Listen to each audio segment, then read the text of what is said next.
Hello everybody and welcome back to another Shakuhachi lesson. I'm your licensed Shakuhachi teacher, Sean Renzo Head. Don't forget that you can also sign up for private lessons by going to seanheadmusic.com. So what we have up right here is the fingering chart by John Kaizan Neptune of the full range of Shakuhachi, and so I want to go over like how to get a lot of these notes and some of the fingerings that I think that work really well and ones that I prefer over, because there's a couple options here. And the thing is that especially with that daikon range, when we go all the way up to that high E, which I've actually never used in a piece of music. The highest I've ever used is the C and C sharp. So other than that, I just haven't used them. But I know some of you are interested in going up into the higher range, so might as well go all the way to the end. Some of these notes that I actually cannot get on the Shakuhachi, so we'll have to just go. So I think one of the notes I don't have, or my Shakuhachi doesn't have, is the E flat. So go ahead and go to the link that's in the description. It's the file of this so that we can go along with it together, because this is actually kind of small and hard to see. So we'll just go through them one at a time. So I think the first range of it, a lot of us already know, but let's just go through it really quickly. The Rodai Meri, I have the Meri lesson online, where I really recommend that we dip down really low and then bring the bell up, so that way that you can hit that Rodai Meri very easily. Then the same thing is for the D flat or C sharp. Then the Tsu Dai Meri, really low, raising the bell up. Tsu Chu Meri. Tsu. And of course we have multiple fingerings for some of these. So this U,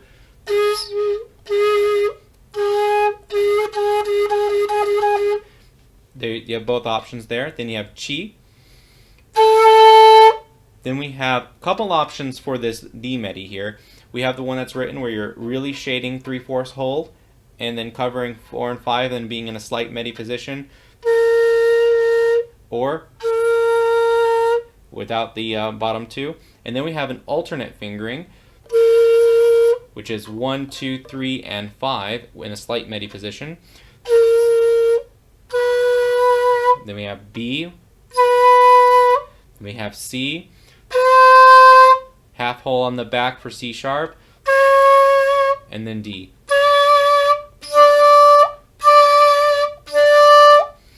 Then it's the exact same fingerings all the way up except for Chi Meri, which is the A flat. So going through quickly and Kan.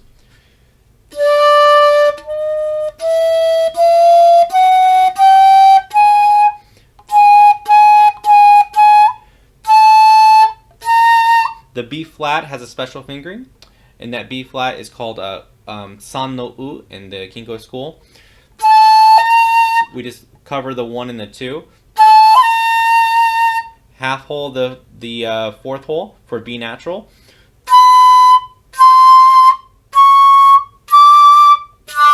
And those are all the same there. E flat, we have covering 1 and then covering 2 here.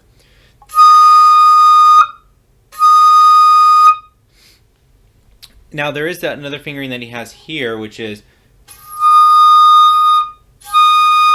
3 and 4, and then half holing the back. And then we have the E natural, which I find best works is if you do 1 and 4. Sorry, 1, 4, and 5. But Mr. Kaizan has written something else, so let's go ahead and give that a try, which is totally fine there. It's just you're overblowing the A, which works fine. Then we have the F. Now, here's the thing about the F. The F really doesn't exist. It's possible to maybe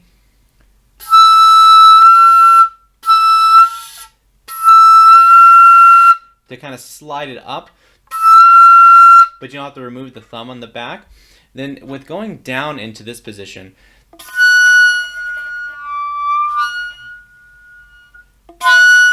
it just doesn't slide down enough to really make it that F natural. So I just try to say that that note doesn't exist. You could also cover the ending bell with your leg if you're sitting down, but it's just highly impractical. So impractical. So I just say that that note doesn't exist. The F sharp afterwards is that note there. And then if we just raise that up, all the lift that finger up, it's the same. They is the same in daikon. Then going on to the next one, that A flat, you're just going to lift up the fourth finger. Now you're going to put down the first and the second hole. You're going to cover those, and then you're going to get that A natural.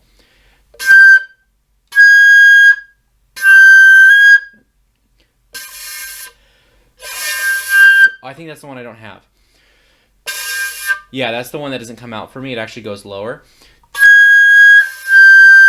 So that one doesn't work for me, but it might work on your instrument.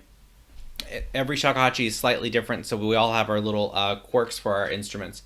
Here's two fingerings for the for that B flat. So let me see which one works for my instrument really quickly.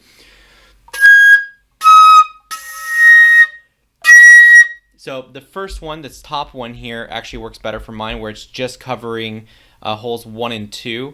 I get a nice B flat out of that. And let's see if I can get the next one, which is the B natural.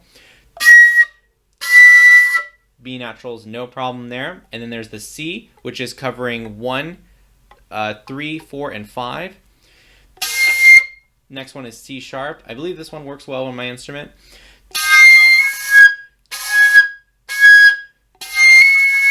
It's kind of there. It's easier to play C and then C sharp. Like that. And then we have D.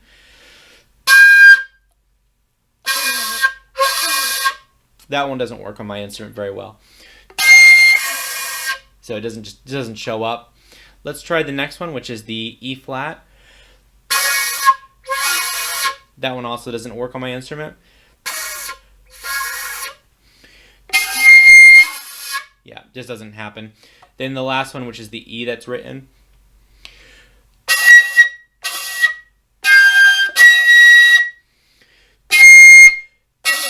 Yeah, and so I think that the last couple of those, just D, E flat, and E, just don't work on a lot of instruments. Another thing is that I never use them, so it's something that I might actually have to sit here and practice them a lot. I actually can't even think of one piece that I've commissioned that asks for any of those notes, and I think the highest note I've actually played is C, the high C. But I'm supposing, since he wrote it, that he can definitely execute it. But for most purposes, the highest you'll ever really have to go is probably this A flat here. And I'm thinking or maybe the B flat, because I've used that in a Yokoyama piece. So that's the full range of it. Hopefully the hand is clear enough so that you can see. It takes a really, really high, or a really, really tight embouchure to get into that higher register.